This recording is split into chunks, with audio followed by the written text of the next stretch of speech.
പെരിയ ഇരട്ടക്കൊലപാതക കേസിൽ തെളിവെടുപ്പിനിടെ പീതാംബരൻ കാണിച്ചു കൊടുത്തതനുസരിച്ച് പോലീസ് കണ്ടെടുത്തത് തുരുമ്പരിച്ച വടിവാളും 4 ഇരുമ്പ് ദണ്ടുകളും.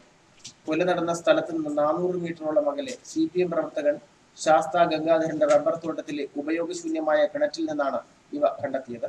അതേസമയം വെള്ളമില്ലാത്ത കിണറ്റിൽ കിടന്ന ഈ വടിവാളുകൾ കൊലയ്ക്ക് ഉപയോഗിച്ചതാണോ എന്ന സംശയവും ഉയരുന്നുണ്ട്. ശരത്ലാലിന്റെയും കൃപേഷിന്റെയും ദേഹത്തുള്ള മുറിവുകൾ ആഴത്തിലുള്ളതാണ്.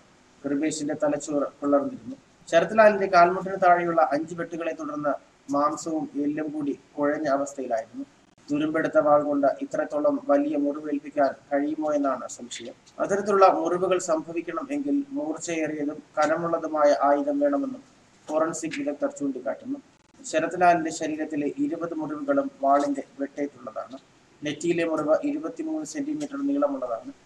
ചെവി മുതൽ കഴുത്ത് വരെ നീളുന്ന ആഴത്തിലുള്ള മുറിവുണ്ടാക്കാൻ ഇരുമ്പ് ദണ്ട് കൊണ്ട് പറ്റില്ല എന്നാണ് ഫോറൻസിക് വിദഗ്ധർ ചൂണ്ടിക്കാട്ടുന്നത്.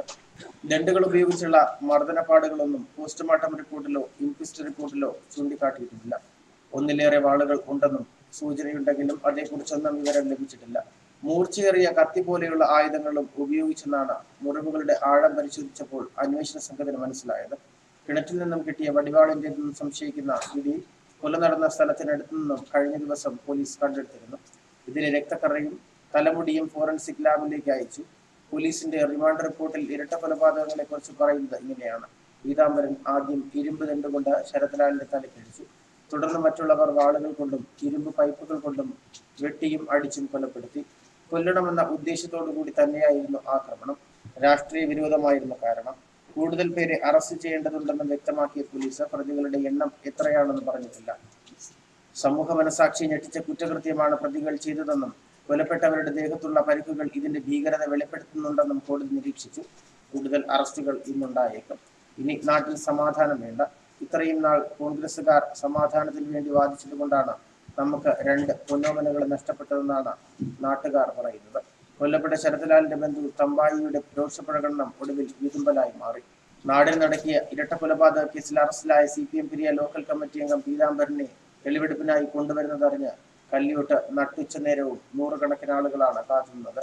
പീതാംബരനെ വാഹനത്തിൽ നിന്നും പുറത്തിറക്കുന്നതിന് മുൻപ് തന്നെ പോലീസ് സംഘം കിണറ്റിന് ചുറ്റും സുരക്ഷാ വലയം തീർത്തിരുന്നു.